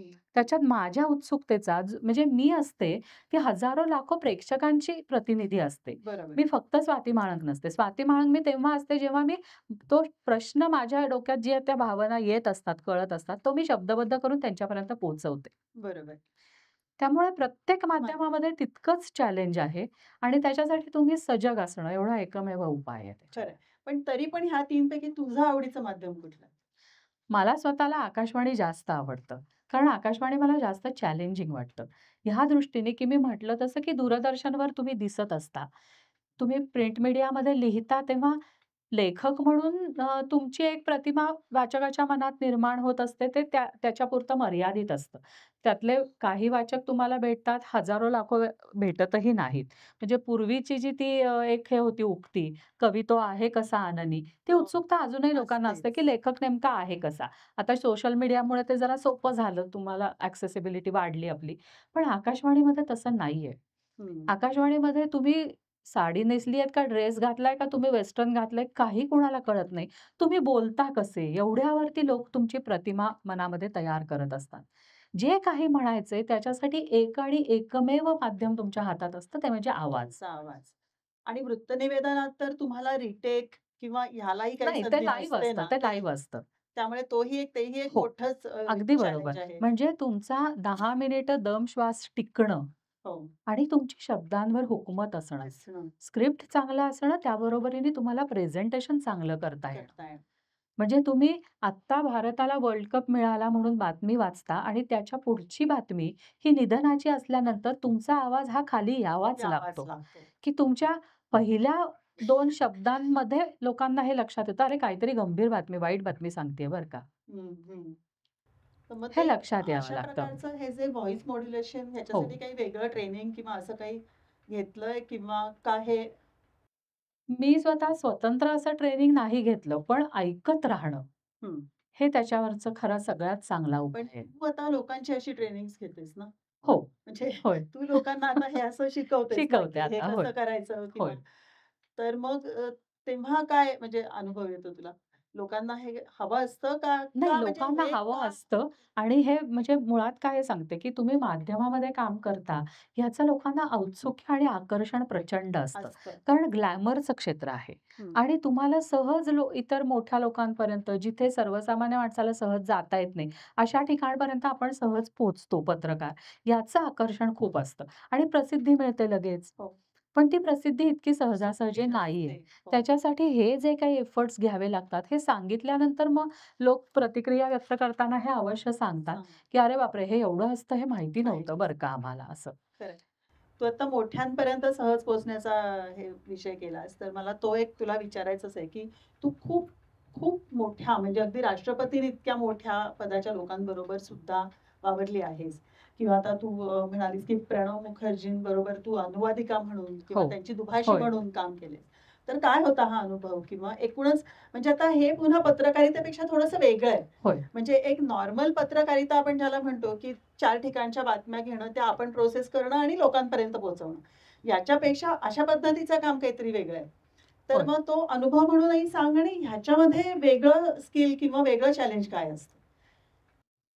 अनुभव म्हटलं तर म्हणजे खरं सांगायचं तर मी स्वतः कधीच स्वतःला एक पारंपरिक पत्रकार म्हणून नाही ट्रीट केलं. किंबहुना ज्या नव्या गोष्टी येतायत, त्या आपण शिकून घ्याव्या. आपण त्याच्यामध्ये काय करू शकतो हे पाहावं, स्वतःच्या क्षमता तपासाव्यात. हा माझा पहिल्यापासूनचा आग्रह आहे, म्हणजे अजूनही आहे. त्यामुळे मी नव्या-नव्या या गोष्टी करत गेले. हं. आता आकाशवाणीमध्ये सुरुवात माझी लहानपणी झाली होती कार्यक्रमांमध्ये भाग घेणं. पण त्याच्या पुढे ज्यावेळेला मी सकाळ सोडण्याचा निर्णय घेतला, त्यावेळेला आपोआप हे झालं, की नाही आपण आकाशवाणीमध्ये करू शकू का? त्यामुळे मी तिथलीही परीक्षा दिली, त्यामध्येही पास झाले. नंतर मी दूरदर्शनच्या स्क्रीन टेस्टमध्येही पास झाले आणि म्हणजे हे अनुभव चांगले होते. दुभाषी म्हणून मी काम करायला लागले, ती म्हणजे खरं तर तसं काही ठरवलेलं नव्हतं. मी म्हणजे सूत्रसंचालक म्हणून काम अँकर म्हणून अनेक वर्ष करत होते आणि साधारण 99-2000 च्या दरम्यान नितीन करिअर महसूल विभागाचे सचिव होते हं. आणि त्यावेळेला पुण्यातल्या सगळ्या महसूल विभागाचं संगणकीकरण झालं. अशोक चव्हाण तेव्हा महसूल मंत्री होते आणि त्यावेळेला त्याचं उद्घाटन करायचं होतं आणि तेव्हा पी.सी. अलेक्झांडर साहेब त्यांचे राज्यपाल होते आपले. तर ते त्यांच्या हस्ते ते उद्घाटन होणार होतं आणि नितीन करिरांचा मला फोन आला, की "तुम्हाला हे करायचं आहे." तर करिरांशी माझा चांगला परिचय होता आणि तर तेव्हा मग मी त्यांना भेटायला गेले, तेव्हा ते म्हणले, "हे करायचंय आणि अलेक्झांडर साहेब इंग्लिशमध्ये बोलतील." तर त्यांचं इंग्लिश हे क्लासिक इंग्लिश होतं. हं. त्यामुळे ते इंग्लिश अनेकांना समजत नाही, हा एक भाग त्याच्यातला होता. तर तेव्हा मला करियर म्हणले, की "तुम्हाला त्यांचे दुभाषी म्हणूनही काम करायला लागेल." तर मी म्हटलं, "म्हणजे काय?" हं, हं. मला माहीत नव्हतं तेव्हा ते. तर ते म्हणले, "नाही, ते तिकडे भाषण करतील आणि त्यांचे 2-3 वाक्य झाल्यावर ते थांबतील. मग तुम्ही ते लगेच मराठीमध्ये करून सांगा." तर मी म्हटलं, "मी नाही असं कधी काम केलेलं, मला नाही येणार." हं. तर पण माझ्यापेक्षा जास्ती नितीन करियरला विश्वास होता आणि ते मला म्हणले, की "नाही, हे तुम्हाला करावं लागेल आणि मी तुमच्या शेजारी उभा राहीन," म्हटले. "तुम्हाला काही जर अवघड वाक्य वाटलं किंवा अवघड शब्द, तर मी तुम्हाला लिहून देईन. पण तुम्हाला हे करावं लागेल." तर मला भयंकर टेन्शन होतं त्या गोष्टीचं. पण आणि त्यावेळेला काहीच हे YouTube वगैरे नव्हतं ऐकणं. म्हणजे ते बोलत असताना आपण ऐकण्याच्या प्रसंग कधी असे आलेलेच नव्हते. बरोबर. हो. फक्त आपण त्यांची भाषणं पेपरमध्ये वाचतो बातम्यांमध्ये एवढाच भाग होता. त्यामुळे मग मी म्हणजे नाही म्हणजे करावंच लागेल म्हटल्यानंतर मला काही हे राहिलं नाही. पण मी ते केलं काम हं. आणि मग ते केल्यानंतर मला असं वाटलं, की अरे नाही आपल्याला जमू शकेल हे. आणि मग म्हणजे काही वेळेला आपण आपल्या क्षमता ताणून पाहिल्या, पाहिल्या. तर आपल्याला त्याचा अंदाज येतो, की अरे नाही आपण हेही करू शकतो. तसं त्यावेळेला झालं मला आणि वाटतं मग पुढे तशा संधी मिळत मिळत गेल्या. गेलं. हे जे तू म्हणालीस, की आपल्या क्षमता ताणून पाहण्याचं हे हं. आपल्याला प्रबोधिनीमध्ये एक बाळकडू अगदी खरं. लहानपणापासून आहेच. अगदी म्हणजे खरं. आप्पा सततच हे अगदी आपल्याला खरं सांगत आले, की होय. स्वतःला चॅलेंज करून बघा आणि त्याचा उपयोग होतच राहतो. मग प्रणव मुखर्जींबरोबर तू जे केलंस, तर मग हे ह्याच प्रकारचं काम. होय, ते शिर्डीला आले होते आणि तिथे त्यांची एक सभा होती. त्यावेळेला हे काम करण्याची संधी मिळाली. नंतर म्हणजे सरकारी यंत्रणेमध्ये जेव्हा माहिती झालं, की मी हे काम करते, तेव्हा मग तशी तशा कामं प्रकारची कामं माझ्याकडे यायला तुझ्याकडे लागली. येत राहिली. पण तेव्हाही म्हणजे थोडासा एक प्रश्न होता, की बंगाली बाबू मग बोलण्याचा हो, टोन असा हो. गोल-गोल, गोल-गोल हे पद्धतीने ते सगळे उच्चार असतात. पण तेव्हा YouTube होतं. त्यामुळे मी त्यांची काही भाषणं आधी ऐकली. हां. मग ते थोडेसे त्यांचे उच्चार कसे आहेत, ते अन्वयार्थ लावणं, हे थोडीशी सवय झाली त्याची ऐकल्यानंतर. आणि पूर्वतयारी मग करता आली. थोडी पूर्वतयारी करता आली. हो, पण अनेक वेळेला भाषण काय करणार हे माहिती माहिती नसतं. नसतं. शंकर नारायणन साहेब जेव्हा राज्यपाल होते, तेव्हा त्यांचे मी अनेक कार्यक्रम केले आणि तेव्हा म्हणजे त्यांना अशी सवय होती, की ते साधारण त्यांचे जे सचिव असतात किंवा पी-ए असतात, ते तुम्हाला एक 2 तास अगोदर मुद्दे देतात आणि आपल्यालाही साधारण अंदाज असतो, की कार्यक्रम काय आहे आणि ते काय काय बोलतील. बोल आणि मला ह्याच्यामध्ये माझ्या पत्रकारितेचा सतत उपयोग होतो, की स्वतःला अपडेट ठेवणं ही जी हं. आमच्या इथली गरज आहे आणि मी ते कटसोशीने गोष्ट पाळलेली आहे आत्तापर्यंत, की आपल्याला बातमी माहीत नाही, असं होता कामा नये. त्यामुळे ही जी सवय आहे, त्यामुळे एखाद्या योजनेचं उद्घाटन असेल, त्या योजनेचं काय निधी वाटप असेल त्या ह्याच्यातलं, तर ती योजना काय आहे? ती कुणी सुरू केली? का सुरू केली? आत्तापर्यंत तिच्यातले टप्पे काय आलेले आहेत? हे माझी पूर्वतयारी मी केलेली असते. केली. त्यामुळे ते तिथे जे बोलणार असतात, त्याचे मागचे पुढचे संदर्भ हे मला माझ्या माहितीतनं देता येतात. त्यामुळे त्याचा अनुवाद हा जास्तच चांगला होतो. नक्कीच. आता हा अजून एक तुझा भाग झाला. असंच एक तू अनेक वेळेला निवेदनं म्हणजे हो, डॉक्युमेंटरीजना निवेदनं किंवा जाहिरातींना निवेदनं म्हणजे होय, व्हॉईस ओव्हर ज्याला आपण म्हणतो. पुन्हा हा एक वेगळाच पैलू आहे या होय. सगळ्याचा. हा काही इसेन्शियली पत्रकारितेचा भाग नाही. अर्थातच तुला पत्रकारितेतले तुझे जे अनुभव आणि तुझं जे ट्रेनिंग आहे ते तिथे उपयोगी पडत असेल. होय. पण हा एक पूर्ण वेगळा प्रांत आहे. तर मग इथे कशी काय तुला म्हणजे करावसं वाटलं का आवाजाशी संबंधित असेल ते सगळं करून बघायचं असं ठरवलं होतंस? होय, ते एक हे होतंच, की करून बघायचं. दुसरं म्हणजे मला स्वतःला परफॉर्मिंग आर्ट्स म्हणजे आहे आवड. गाण्याची आहे. गाणं थोडं सुरुवातीला शिकले होते. हं. नंतर नाटकाची आवड आहे. पुरुषोत्तमपर्यंत काम केलं. नंतर मला पुरुषोत्तमचे मी परीक्षक होते 2 वर्षापूर्वी. तर या सगळ्या काळात राजाभाऊ नातू कलोपासकचे जे होते, हो. त्यांच्याशी खूप चांगला संपर्क होता. म्हणजे मी कॉलेजमध्ये असताना पुरुषोत्तम करत होते, तेव्हापासून राजाभाऊ माहिती होते. आणि म्हणजे काम नसलं तरी जायचं. राजाभाऊ काय करतायत भरतमध्ये हे बघायचं. ते स्वतः उत्तम प्रकाश योजना वगैरे फार छान करायचे. नेपथ्य चांगलं होतं राजाभाऊंचं. त्यामुळे ते जायचं, बघायचं हे सवयी होत्या, की इकडून तिकडे चाललं भरतवरनं चाललोय ना, तर 5 मिनिटं भरतमध्ये डोकवायचं. त्यामुळे मी माझ्या आईच्या खूप वेळा बोलणी खाल्लेली आहे, अजूनही खाते, की मी सांगितलेल्या वेळेला कधी घरी पोहोचत नाही. म्हणजे मला कोणीही रस्त्यात भेटलं, की मी वेगळं काहीतरी माझ्या हातनं होत राहतं, असं माझ्यापेक्षा जास्ती तिला खात्री असते त्याची. त्यामुळे मी बोलणी खायचे पण प्रसंग येतात. पण काही गोष्टी त्यातनं खूप चांगल्या झाल्या. तर राजाभाऊंशी अशी सलगी वाढत गेल्यामुळे राजाभाऊंना माहिती होतं, की हिला कळतं बरं का थोडंसं नाटक आणि आवड आहे या मुलीला. तर मग चांगलं काही जर पुण्यात असेल, तर ते कळवायचे. मग मी सकाळमध्ये काम करायला सुरुवात केली, त्यावेळेला त्यांनी सत्यदेव दुबेंची शिबिरं पुण्यामध्ये आयोजित केली होती आणि सलग 3 वर्ष ती शिबिरं झाली आणि राजाभाऊंनी मला सांगितलं राजाभाऊ आणि मधू जोशी असे दोघं असायचे. तर त्या मधू काकांनी आणि राजाभाऊंनी मला सांगितलं, की रोज त्या शिबिराला जाऊन बसायचं. त्यामुळे मी सकाळमधलं काम संपलं, की विमलाबाई गरवारेच्या प्रांगणामध्ये ते व्हायचं सगळं आणि राजाभाऊ शिकवायचे. सत्यदेव दुबे शिकवायचे शिकवायचं. ड्रामॅटिक्स. त्यामुळे नाटकात काम कसं करायचं, बोललं कसं पाहिजे, ते दुबेजींचा एक परिणाम खूप चांगला झाला. हं, दुबेजी आवाजावरती प्रचंड मेहनत घ्यायचे. हं. आणि खरंय. ते शिकवायचे. म्हणजे एक छोटंसं हे सांगेन, माझ्याबरोबर सोनाली कुलकर्णी होती. म्हणजे जुनी सोनाली कुलकर्णी जी आहे, ती आमच्याबरोबर होती. ती, योगेश सोमण, संदीप फाटक वगैरे लोक आम्ही सगळे एका वेळेला शिकलो तिथे सत्यदेव दुबेंकडे. तर तेव्हा ते म्हणजे दुबेजींची सवय अशी होती, की ते एखादं वाक्य म्हणायला द्यायचे आणि मग ते तुम्ही कसं म्हणून दाखवता, याच्यावरती मग ते सुधारणा तुम्हाला सांगायचे. हं. आणि त्यांचं समाधान होईपर्यंत ते तुम्हाला म्हणायला लावायचे पुन्हा-पुन्हा. तर एकदा सोनालीने असं काहीतरी वाक्य म्हणलं. सोनालीच्या मनामध्ये हा पूर्वी न्यूनगंड होता, की आपला आवाज खूप चांगला नाही आणि आपण दिसायला छान नाही. ती सावळी आहे हं, दिसायला रंगानी. हं. तर तिला तो एक न्यूनगंड तिच्या मनात होता, की आपण गोऱ्या नाही आहोत. त्यामुळे ती अशी बुजलेली असायची. तर तिच्यावर तिची पाळी आल्यानंतर तिने ते वाक्य म्हटलं. तर दुबेजी तिला म्हणले, "फिर से बोलो, फिर से बोलो." असं करत जवळ-जवळ 70-80 वेळा ते झालं आणि ती वैतागली अक्षरशः, की हे होच म्हणत नाहीयेत आपल्याला, फिर से बोलो आणि रडकुंडीला आली आणि 100व्यांदा जेव्हा म्हणली, ते असं जोरात करवादून तिच्या पद्धतीने ती वैतागलेल्या ह्याच्यात म्हणलं आणि ते म्हणले, "दॅट्स इट. ये तुम्हारी असली आवाज है." हं, हं. म्हणजे तुमचा ओरिजिनल आवाज आवाज. कसाही असू दे, तुम्हाला त्याच्यामध्ये प्रेझेंट करता आलं पाहिजे. गाण्यासाठी किंवा नाटकासाठी तुम्ही वेगळा चोरटा आवाज काढू काढायची नका, गरज. हे महत्त्वाची गोष्ट होती. आवाजावरती परिश्रम जास्त घ्यायला पाहिजेत आणि ओरिजिनल तुमच्या नॅचरल आवाजामध्ये तुम्हाला चांगलं बोलता आलं पाहिजे, ही संथ तिथनं मिळाली. हं. आणि मग आवाजावरती जास्त परिश्रम घ्यायला लागले, लक्षपूर्वक हे करायला लागले. खरं. म्हणजे उगीच वेड्यासारखं ओरडायचं, हाक मारायची असली तरी. ते सोडून दिले प्रकार. हं. आरडा-ओरडा करणं जो असतो ना, तो प्रकार तो सोडून बंद दिला, केला. वगळला आपल्या ह्याच्यातून. हं. मोठ्या आवाजात बोलणं आणि ओरडणं हां. ह्याच्यात एक फरक आणि असतो हे खरंच प्रत्येक गोष्टीत मोठ्या आवाजाची गरज असते का? नसते. माझ्या डोळ्यासमोर माझ्या आईचं उदाहरण होतं. माझी आई प्राध्यापिका होती आणि तिची सवय ही होती, की पोरं गोंगाट करत असली ना, तर ती अत्यंत हळू आवाजात शिकवायला सुरुवात करायची. म्हणजे ती काय बोलतीये हे कळावं म्हणून पोरं गप्प शांत बसायची. हे बसायची. बघितलेलं होतं. खरंय. त्यामुळे आवाजाचा अवाजवी वापर करायचा नाही, हं, याची सवय तिथून लागली. हं. अजूनही मला म्हणतात लोक अनेकदा, की "तुम्ही फार कमी बोलता." मी त्यांना म्हणते, "हो, मी जिथे बोलते तिथे मला त्याचे पैसे मिळतात, त्यामुळे मी कमी बोलते." खरंय.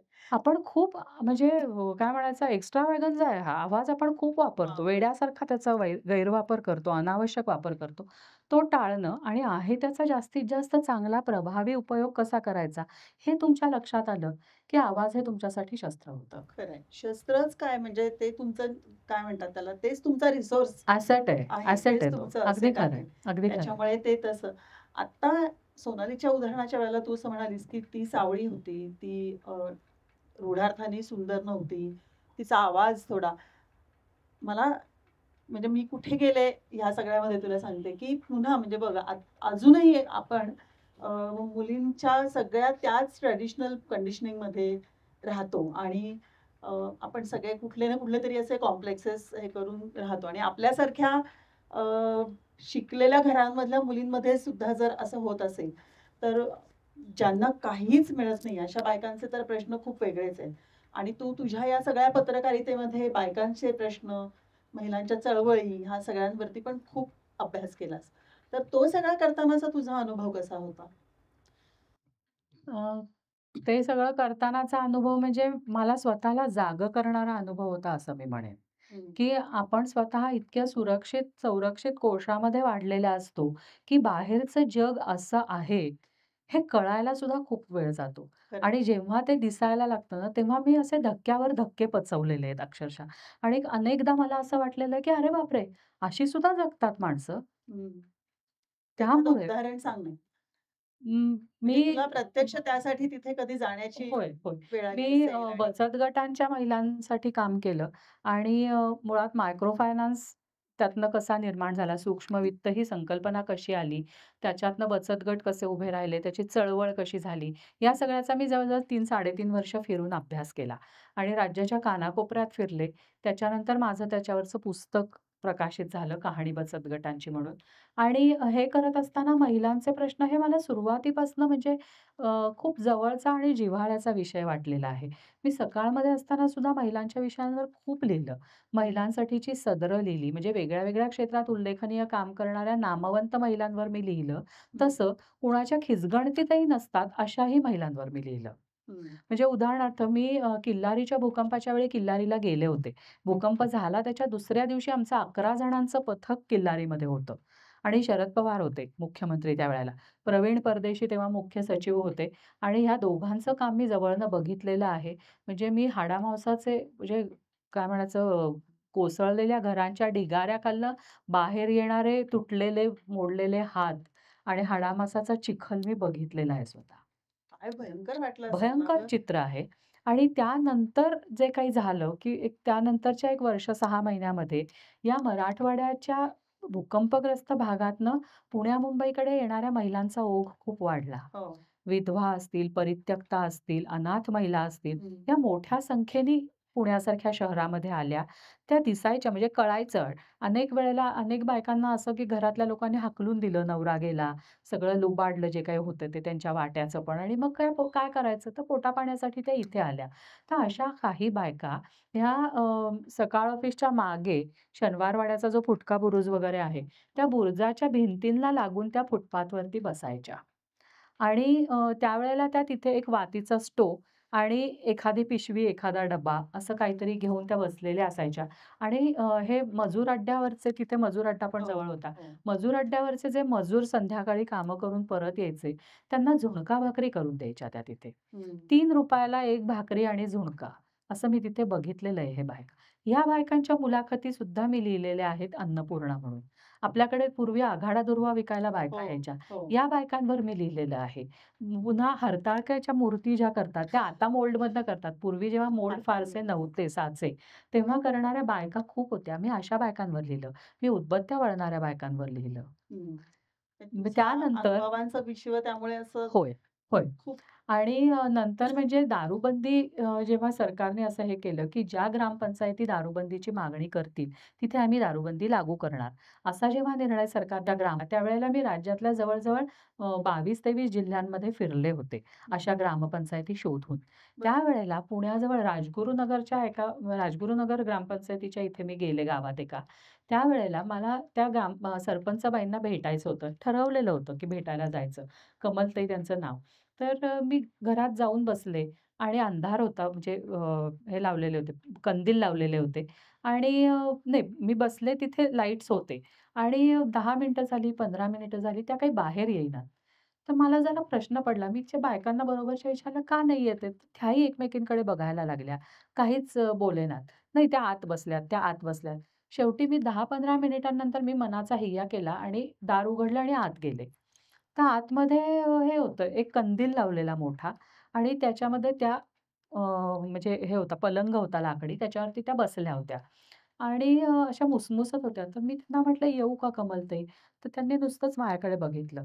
माझ्या लक्षात आलं अंधारात आहे, की त्यांच्या डोळ्यातनं पाणी येतंय आणि तो मुसमुसल्याचा, हुंदक्याचा आवाज आला. मी आत गेले, बसले त्यांच्या शेजारी. म्हटलं, "काय झालं कमलताई? काही बरं नाहीये का तुम्हाला वगैरे?" तर काहीच बोलल्या नाहीत, उलट जास्त रडायला लागल्या. आणि मग मी त्यांना जेव्हा खोदून विचारलं, तेव्हा त्यांनी फक्त पदर बाजूला केला, दोन्ही बाजूने घेतलेला आणि पाठीवरती म्हणजे त्यांनी चोळी पण नव्हती घातलेली. पाठीवरती माराचे वळ होते. हं. म्हणजे त्यांनी ग्रामपंचायतीमध्ये दारूबंदीची मागणी मागणी केली. केली, याचा राग येऊन नवऱ्याने मारलेलं होतं. तर ह्या सगळ्यामधनं बायकांचं जीवन जे काही दिसलं ना, ते भयंकर होतं. हो. पण मग अशा वेळेला पत्रकार म्हणून तू फक्त लेखन करायचीस का तू त्याच्यासाठी काही अजून करू शकलीस? जिथे शक्य होतं तिथे त्या विषयातल्या अधिकाऱ्यांशी बोलणं हं. अनऑफिशियली. एक नक्की आहे, की ऑफिशियली तुम्ही त्याच्यामध्ये उतरू नाही करू शकत शकत. नाही. म्हणूनच विचारलं म्हणजे मी तुला हे, पत्रकार की म्हणून तुम्हाला तेवढं न्यूट्रल राहता येणं राहावं हेही लागतं. तितकं महत्वाचं आहे.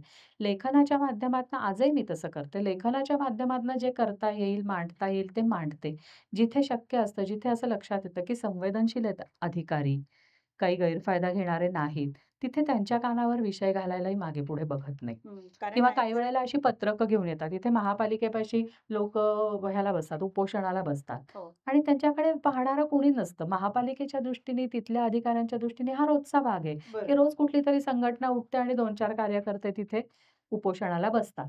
पण त्यातले जे जेन्युइन असतात, हे लक्षात येतात. त्यांच्या मागण्या काय आहेत, हे बघून जर पत्रक द्यायला, बातमी द्यायला आले ना, तर मी त्यांना सांगते, "अमुक एकांना जाऊन भेटा. हं. माझं नाव सांगा त्यांना." त्यांना मी तेवढं मग फोन करून आधी सांगून ठेवते, की असं-असं पाठवलंय बरं का तुमच्याकडे. हं. म्हणजे कुणाचे का होईना प्रश्न मार्गी लागले ना, तर ते जास्त बरं बरं. वाटतं. पण म्हणजे कुठेतरी एक प्रोफेशनल आणि माणूस अशा 2 गोष्टींमधला तो थोडासा आंतरिक होय, संघर्ष होय, होतो आहे. आणि मग तुम्हाला त्यात पार्टी होता येत नाही. होता येत हां, नाही. हे महत्वाचं. खरंय. एकूणच आता तू इतकी वर्ष ह्या माध्यमांमध्ये काम करतेस, तर तू खूप स्थित्यंतरं ह्या सगळ्यामध्ये बघितली असशील. तर त्याच्याबद्दल थोडंसं सांग ना आम्हाला, की मगाशी तू बोलताना हे म्हणालीस, की टेलिप्रिंटरवरून यायचं म्हणजे होय, तो एक टेक्नॉलॉजीचा एक भाग अगदी झाला. बरोबर आहे. म्हणजे तो एक स्थित्यंतराचा प्रकार झाला. पण एकूण समाजाची मानसिकता आणि ह्या सगळ्याच गोष्टींमध्ये स्थित्यंतरं होत गेली आहेत. आणि मग अनुषंगाने पत्रकारितेमध्ये पण स्थित्यंतरं होत गेली आहेत. तर थोडंसं त्याच्याबद्दल सांग ना? स्थित्यंतरं म्हटली तर प्रचंडच आहेत आणि सर्व दृष्टींनी आहेत. तंत्रज्ञानाची आहेत. तंत्रज्ञानामुळे सुकर झालं अनेक गोष्टी आमच्यासाठी सुद्धा. कारण मी म्हटलं तसं, की पूर्वी बातम्या ऐकायच्या असल्या आपल्याला, तरीसुद्धा त्या तिथे बसूनच ऐकाव्या लागायच्या. आता घरी आल्यानंतर YouTubeवर दिवसभर कधीही ऐकता येऊ शकतात किंवा कधीही ऐकता येऊ शकतात. असं त्याच दिवशी ऐकाव्या लागतात असंही नाही. दुसरं म्हणजे आम्हाला अनेकदा अ, पूर्वी म्हणजे मी सकाळमध्ये काम करायची त्यावेळेला म्हटलं तसं हॉटलाईन होत्या. काही ठिकाणी ट्रंक कॉल बुक करायला लागायचे. मग त्या बातम्या लिहून घ्याव्या लागायच्या. आता अगदी WhatsAppवर सुद्धा बातम्या पाठवतात पत्रकार. त्यामुळे ॲक्सेसिबिलिटी खूप वाढली आहे. म्हणजे मला आठवतं, की मोठा ॲक्सिडेंट झालेला असला आणि आपण निघत असताना जर लातूरच्या बातमीदाराचा फोन आला, की इथे असा-असा ॲक्सिडेंट झालाय आणि 8 लोक गेलेले आहेत आणि मी आता त्या ठिकाणी चाललोय. तर तो जाऊन तिथे जाऊन त्यांनी सगळं बघून बातमी सांगेपर्यंत ऑफिसमध्ये थांबायला लागायचं. हं. आता तसं होत नाही. म्हणजे ती एक बांधिलकी म्हणून, की अरे नाही, आपल्याला बातमीदारांनी हे सांगितलंय, आपण हा विभाग बघतो, म्हणजे त्या बातमीचं पुढे काय होतंय, कारण 8 लोक गेलेत. बरोबर. म्हटल्यावर ते आपल्याला कळलं पाहिजे. महत्वाचीच. आता म्हणजे टीव्हीवरती लाईव्ह लोकेशनवरनं सगळं रिपोर्टिंग चालू असतं. आम्ही आकाशवाणीत काम करत असलो, तरी आमच्यासमोर टीव्ही चालू असतो. हं. त्यामुळे मोदी जगाच्या कानाकोपऱ्यात जाऊन काय बोलतायत, हे पण माहिती असतं. म्हणजे आम्हाला कोव्हिडमध्ये सुद्धा काम करणं अवघड नाही गेलं त्या दृष्टीने. हं. उलट आम्ही एरवी करतो त्याच्या दुप्पट-तिप्पट काम कोव्हिडच्या काळात केलं. कारण आमची बुलेटिन्स वाढली होती त्यावेळेला. हो, हो. त्यामुळे हा तंत्रज्ञानाचा खूप फायदा आहे. त्याच्याबरोबरही काही तोटे पण आहेत, की लोक कुठलंही कॉपी पेस्ट करून तुम्हाला हं, पाठवतात. हं. त्यामुळे हे नक्की आपल्या बातमीदारांनीच पाठवलेलं आहे ना आणि ते ऑथेंटिक आहे ना, हे एक नाही 10 ठिकाणाहून चेक करावं लागतं. हं. त्यामुळे तुम्हाला कायम अलर्ट राहावं लागतं. खरं म्हणजे आमच्यासाठी रोजचं काम हेही युद्ध पातळीवरचंच काम असतं. काम झालेलं आहे. कारण एक बातमी जर तुम्ही चुकीची दिली, तर मी सकाळमध्ये असताना बघितलेलं आहे, म्हणजे काही वेळेला कशा अनावधानाने पण चुका होतात, की डी-टी-पी करणारी माणसं असायची. मग त्यांनी डी-टी-पी केलेल्या बातम्या प्रूफ रीडर वाचायचे. मग त्याचं पेस्टिंग केलं जायचं. आता जे डिजिटली सगळं पेजमेकर असतो, हो. तसं व्हायचं नाही. ब्रोमाईड कापून त्या चिकटवायच्या आणि मग पान तयार करायचं, असा प्रकार होता.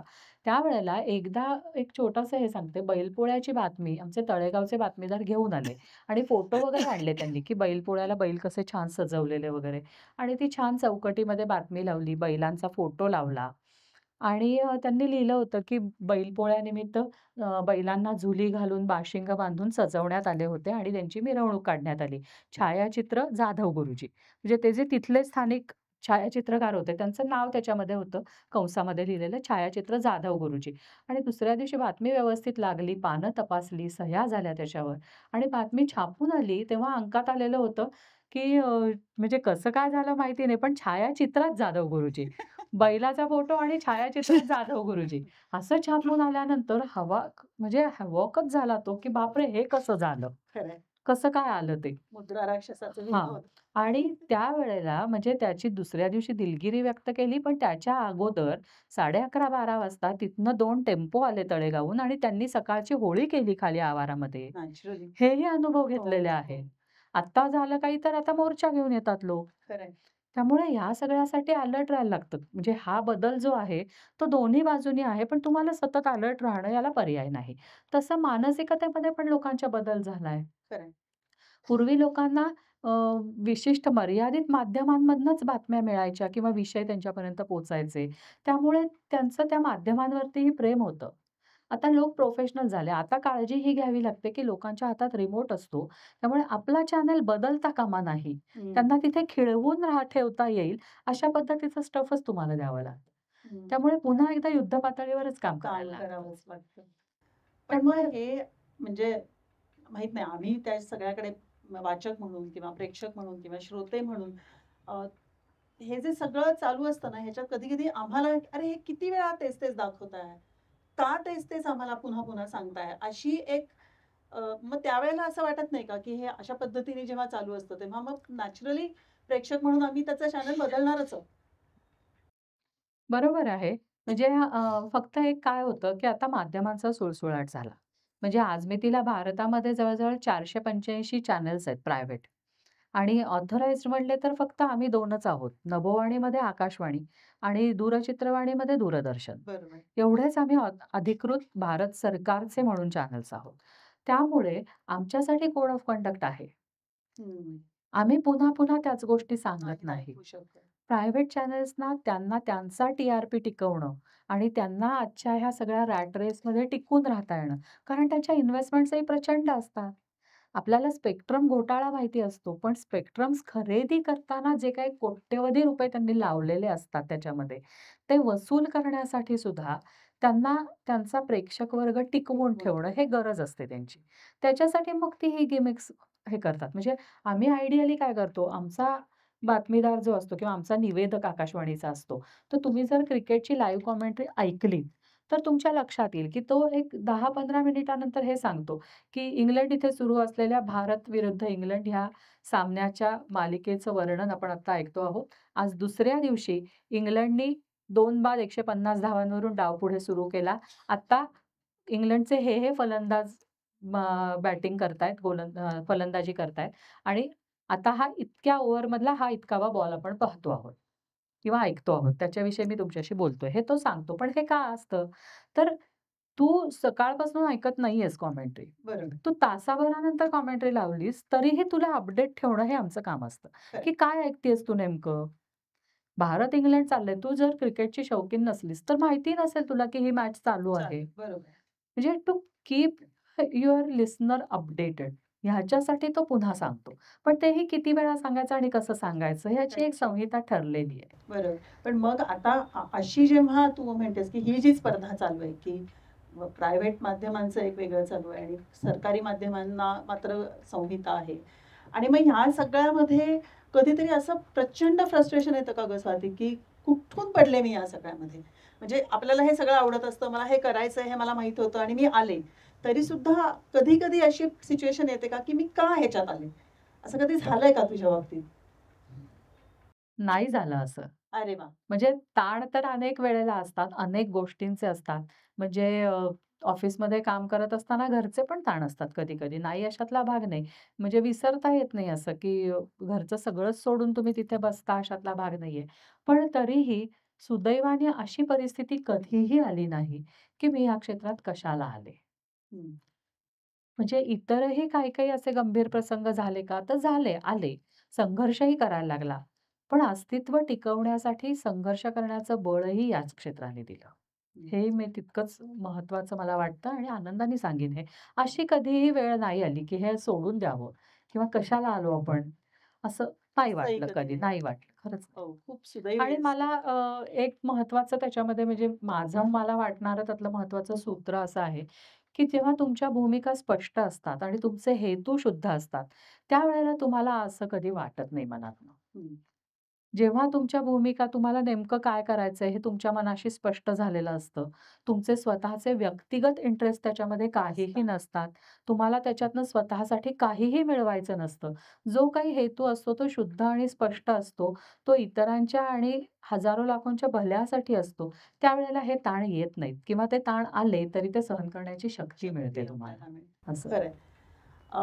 मग ह्याच निमित्ताने मग जसं तुला कधीच असं वाटलं नाही फ्रस्ट्रेटिंग किंवा हे, तरीसुद्धा काही आपल्या ओव्हरऑल करिअरमध्ये काही हाय पॉइंट्स असतात आणि काही लो पॉइंट्स असतात. तर असे काही ठळक एखादा हाय पॉइंट आणि एखादा लो पॉइंट सांगता येईल? एक आहे मला म्हणजे माझी सवय आहे ही, की मी ज्या क्षेत्रात काम करते तिथे अत्युच्च किंवा सर्वात चांगलं जे आहे ते करायचं किंवा ते मिळवायचं ही माझी नेहमीची इच्छा असते. त्यामुळे म्हणजे मी शिकत होते आणि शिकले तरी माझ्या आईने मला स्वस्थ बसू दिलं नाही. मी पुन्हा पी-एच-डीपर्यंत शिकावं असा तिचा आग्रह होता. मी ते प्रयत्नपूर्वक करत आणलं म्हणजे. तसं मी पत्रकारितेत पडले आणि प्रिंट मीडियामध्ये काम करायला लागले. त्यावेळेला असं हे होतं, की नाही आपल्याला संपादक व्हायचंय. हं. पण अजूनही पुन्हा एकदा म्हणजे स्त्रीवादाच्या दृष्टिकोनातनं सांगेन, की आपल्याकडे अजूनही ग्लास सीलिंग थिअरी आहे, हं. की तुम्ही ते काचेत न बघता, की बाई उच्च स्तरावर आहे आणि ती छान दिसते आहे.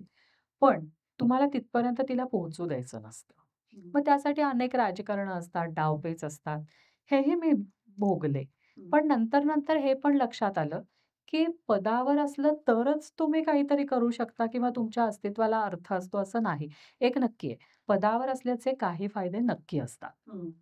त्यामुळे मी अनेकांना जेव्हा काही ही तरुण मुलं माझ्याकडे येतात आणि सांगतात, फ्रस्ट्रेट झालेली असतात, सांगतात की नाही ह्याच्यात नाही करायचं मला ते सोडून द्यायचंय.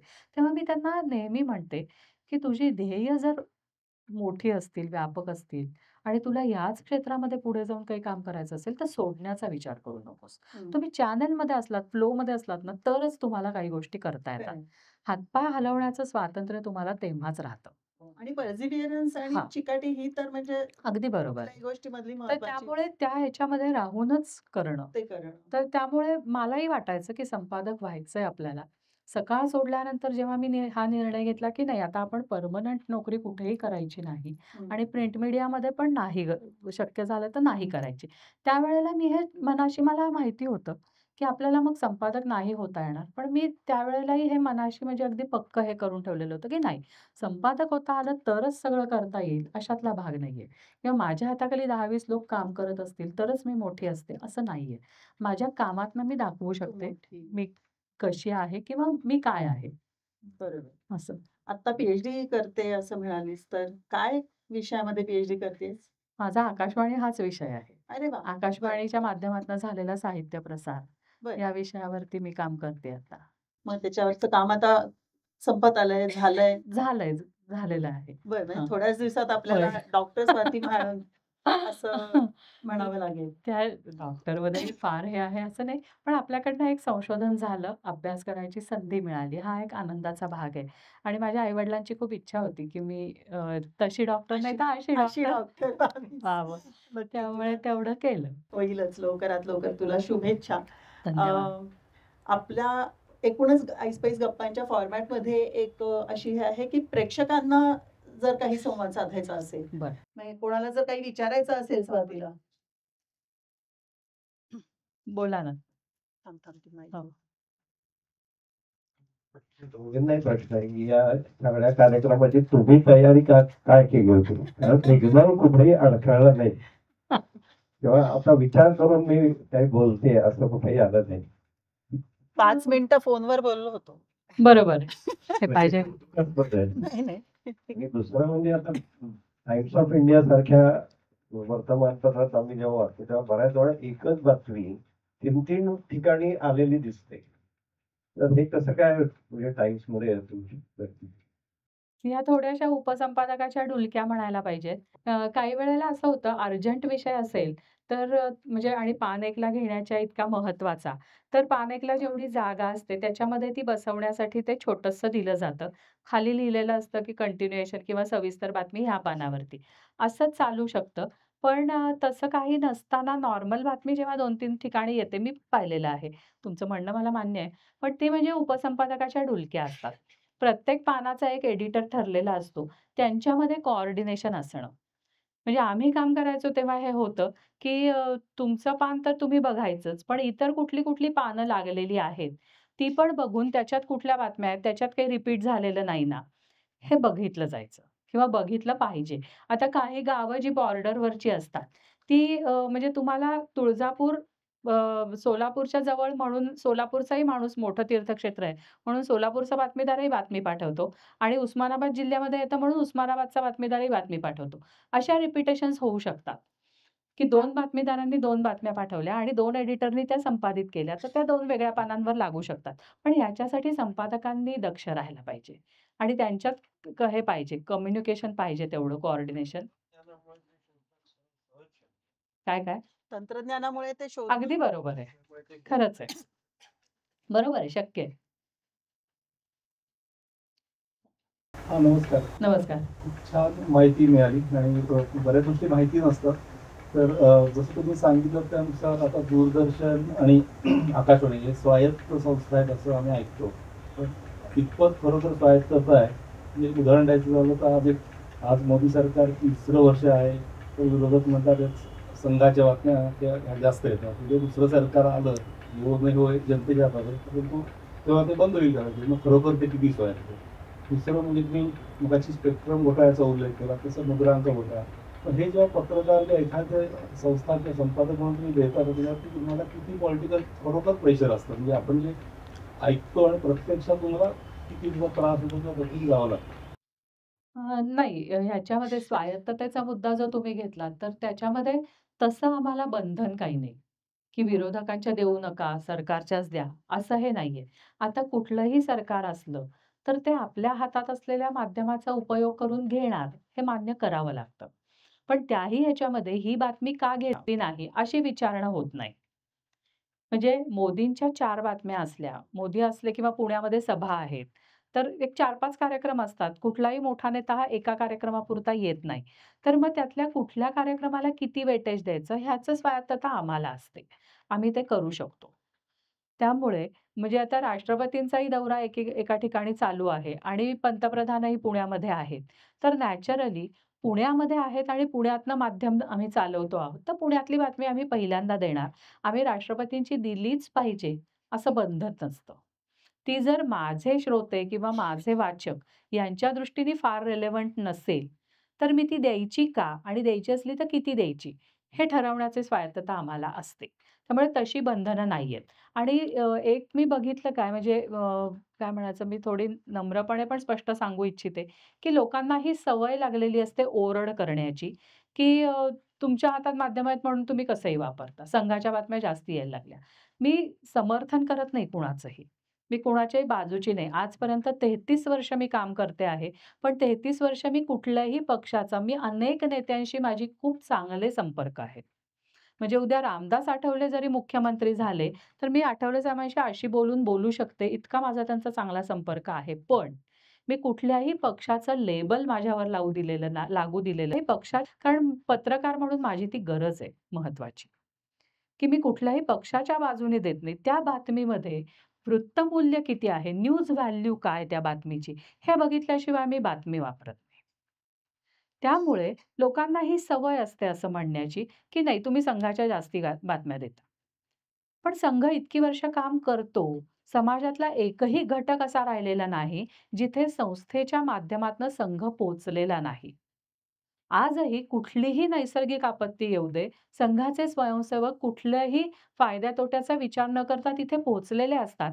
या गोष्टी ते केवळ संघाचे आहेत म्हणून दृष्टीआड कराव्यात, असं माझ्यातल्या निष्पक्ष पत्रकाराला वाटत नाही. ज्याचं जे चांगलं त्याला तुम्हाला चांगलं म्हणता आलं पाहिजे. किंबहुना आजच्या काळामध्ये जिथे खून, मारामाऱ्या, हिंसाचार आणि भ्रष्टाचार याचा सुळसुळाट झालेला आहे, त्या समाजामध्ये जे विधायक चाललंय ते अधिकाधिक हायलाइट करणं ही माध्यमांची जबाबदारी आहे असं मला वाटतं. त्यामुळे जे चांगलं होत असेल ते कुणाचं आहे? उद्या काँग्रेसच्या एन-एस-यू-आयच्या लोकांनी जर हे काम केलं, तर त्यांचीही बातमी द्यायला आम्ही मागे-पुढे पाहणार नाही. त्यामुळे अशा पद्धतीचं हे नाही होत किंवा आमच्यावर बंधन असतं, असं नाहीये, की ही बातमी द्या आणि ही देऊ नका, असं आम्हाला कोणी सांगत नाही. ते काही वेळेला वर्तमानपत्रामध्ये होऊ शकतं. पण आम्हाला तर तसं हे होत नाही. एवढं नक्की आहे. मला वाटतं आपल्याला पत्रकारिता ह्या विषयाबद्दल आज खूपच वेगवेगळ्या नवीन-नवीन गोष्टी कळल्या आणि स्वाती त्याच्यामुळे खूप म्हणजे तू आमची असल्यामुळे आम्ही तुला खूप मोकळेपणाने विचारूही शकलो सगळ्या गोष्टी. अ, त्यामुळे तुला फॉर्मल औपचारिक आभार म्हणत नाही. पण खूप छान वाटलं खरंच आज तुझ्याशी गप्पा मारून आणि एकूणच काही गोष्टी ह्या आपण आपल्या मनाने म्हणजे त्याला आपण काय म्हणतात त्याला आपण प्रिझ्युमच करतो काही गोष्टी किंवा हो. अझ्युम करतो, की हे असंच असतं, हे असंच असेल. तर अशा अनेक गोष्टींवरती आज तुझ्यामुळे प्रकाश पडला आणि तुझी ही सगळी जर्नी समजून घ्यायला पण खूप मजा आली.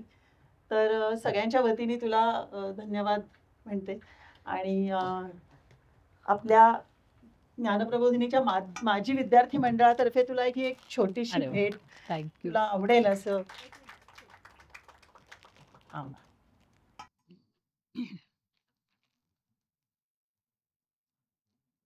Thank you.